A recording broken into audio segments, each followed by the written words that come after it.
अस्सलाम वालेकुम dear student, मैं हूं गुलाम नबी और आज आपको बायोलॉजी की नेक्स्ट क्लास में सिखाया जाएगा टाइप ऑफ क्रोमोसोम। आज हम लोगों ने नेक्स्ट लेक्चर में सीखना है। चैप्टर 20 है, क्रोमोसोम और डीएनए से मुतलिक है। आइए सीखते हैं कि क्रोमोसोम क्या होता है, इसकी कितनी किस्में होती हैं। Chromosomes are thread like structure that appear inside the nucleus at the time of cell division. Cell division के दौरान थ्रेड लाइक स्ट्रक्चर जो किसी भी सेल के न्यूक्लियस के अंदर अपेयर होती हैं उन्हें कहा जाता है, हमारे पास क्या है, वो क्रोमोसोम। क्रोमोसोम को सबसे पहले 1882 में वाल्डर फ्लेमिंग ने, जो कि एक जर्मन एम्ब्रियोलॉजिस्ट था, उसने ऑब्ज़र्व किया था और इसने इसको एग्जामाइन किया था कब, जब रैपिडली डिवीजन हो रही थी सेलेमेंडर लार्वा के अंदर, यानी सेलेमेंडर के लार्वा के अंदर इसको लिखा था। सिंस दियर डिस्कवरी, उसकी डिस्कवरी से लेके chromosome has found in the cell all, हमारे पास क्या है जिसमें यूकेरियोट्स में पाया जाता है। देयर, यानी जितने भी यूकेरियोटिक सेल होते हैं वहाँ पर हमारे पास सारे का सारा क्रोमोसोम्स मौजूद होता है। तो हम कह सकते हैं कि their number however varies from species to species. हर स्पीशीज़ के अंदर इनकी जो तादाद होती है वो डिफरेंट होती है। उसमें हमारे पास क्या जी, सबसे इम्पोर्टेंटली बात जो है वो ये चलती है कि पेंसिलियम एक फंगस है। पेंसिलियम एक हमारे पास क्या है जी, फंगस है, जो हमारे पास पेयर ऑफ क्रोमोसोम्स रखता है, सिर्फ और सिर्फ कितने, ओनली 2 पेयर ऑफ क्रोमोसोम्स। जबकि फर्न एक पौधा है जिसके पास 500 पेयर्स होते हैं। ए मॉस्किटो के पास 6 होते हैं, हनी बीज के पास 32 होते हैं, कॉर्न मक्की के पास 20, शुगर केन के पास 80, फ्रॉग के पास 26 और माउस के पास, चूहे के पास कितने जी, 40 क्रोमोसोम्स होते हैं। अब बात याद रखने की है कि जो हमारे पास हैं वो पेयर्स के हिसाब से बताए गए हैं और आगे हमारे पास जो है वो सिंगुलर बताए गए हैं। तो याद रखनी है कि ये बातें ऑब्जेक्टिव में पूछी जाती हैं। ह्यूमन सेल के पास 46 क्रोमोसोम है, जबकि हमारे पास 23 पेयर्स होते हैं, जैसा कि ये डायग्राम में दिखाया गया।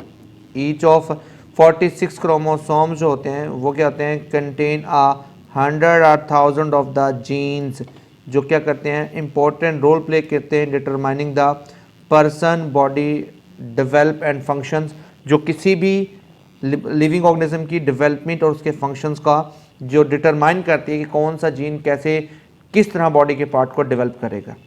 The possession of the all these chromosome is therefore essential for survival. इनकी मौजूदगी जो है हमारे पास जिंदगी के सर्वाइवल के लिए बहुत ज़्यादा इंपॉर्टेंट है। तो कोई भी अगर हमारे पास मिसिंग पार्ट हो जाए इसका क्रोमोसोम का, तो एज ए होल सारे का सारा जीन सीक्वेंस जो है वो क्या हो जाता है, हमारे पास डेथ की तरफ चला जाता है। तो हमारे पास टाइप ऑफ क्रोमोसोम्स हैं। टाइप ऑफ क्रोमोसोम्स में एक क्रोमोसोम्स टिपिकली जो बना हुआ होता है, एक बना होता है क्रोमाटिड से, दूसरा उसके बाद बना होता है किससे, सेंट्रोमेयर से बना होता है। क्रोमोसोम्स जो होते हैं नॉर्मली आपने समझ लिया किस चीज़ से बने हुए हैं, एक तो आपके पास बने हुए हैं किससे, सेंट्रोमेयर से बने हुए हैं, दूसरा क्रोमाटिड से बने हुए हैं, तीसरा प्राइमरी कंस्ट्रक्शंस, ये हमारे पास सेकेंडरी कंस्ट्रक्शन दिखाई गई है, ये हमारे पास प्राइमरी कंस्ट्रक्शन दिखाई गई हैं, कंस्ट्रक्शन से मिलकर बने होते हैं। तो याद रखिए क्रोमोसोम्स में वाइडली डिफर इन अपेरेंस, यानी कि क्रोमोसोम जो होते हैं वो डिफरेंट टाइप्स के होते हैं।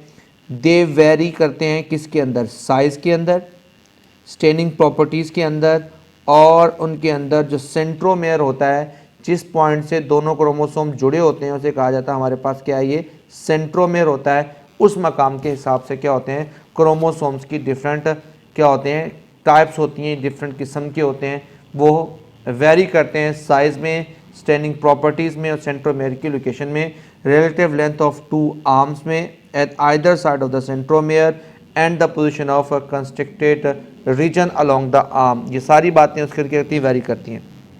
तो ये ऑब्जेक्टिव में अक्सर आ जाता है हमारे पास कि वो कौन कौन से हैं जिनको आप लोग टीलोसेंट्रिक कहते हैं, किनको आप एक्रोसेंट्रिक कहते हैं, सब मेटासेंट्रिक कहते हैं और मेटासेंट्रिक क्रोमोसोम्स कहते हैं। तो याद रखिएगा इनकी लोकेशन ऑफ सेंट्रोमेयर के हिसाब से ये हमारे पास क्या है, क्रोमोसोम्स की क्या है, डिफरेंट किस्म की टाइप्स हैं। तो हम कहते हैं ये हमारे पास एक तरह का जे शेप है, ये एक तरह का हमारे पास वी शेप है, ये हमारे पास समझ लें एक तरह की आई शेप है। The chromosomes are called telocentric, acrocentric, sub metacentric and metacentric depending upon the location of the centromere between the middle or tip, यानी या तो मिडल में होते हैं या टिप में होते हैं। This chromosome acquire different shape at the time of synapses during cell division, usually shape are आई हो सकती है, जे हो सकती है या फिर वी शेप हो सकती है। तो याद रखिएगा जिसका हमारे पास क्या जी सेंट्रोमेयर जो है वो कहाँ पर है, बिल्कुल टॉप पर है तो हम कह रहे थे हमारे पास टीलोसेंट्रिक है, टॉप से थोड़ा आर्म से नीचे होता है तो हम कहते हैं सब मेटासेंट्रिक है, और हमारे पास बिल्कुल सेंटर में हमारे पास क्या है तो हम कहते हैं हमारे पास क्या है वो मेटासेंट्रिक है, और टॉप से थोड़ा बिल्कुल नीचे होता है तो हम कहते हैं हमारे पास क्या है ये एक्रोसेंट्रिक है। डियर स्टूडेंट्स, आई होप कि आपको इस लेक्चर में सब चीज़ें समझ आ गई होंगी। इस लेक्चर को अच्छे से आप लोगों ने याद करना है, अपना जो शॉर्ट क्वेश्चन बताए गए हैं इनको अच्छी तरह से लिखना है। तब तक के लिए अल्लाह हाफिज़।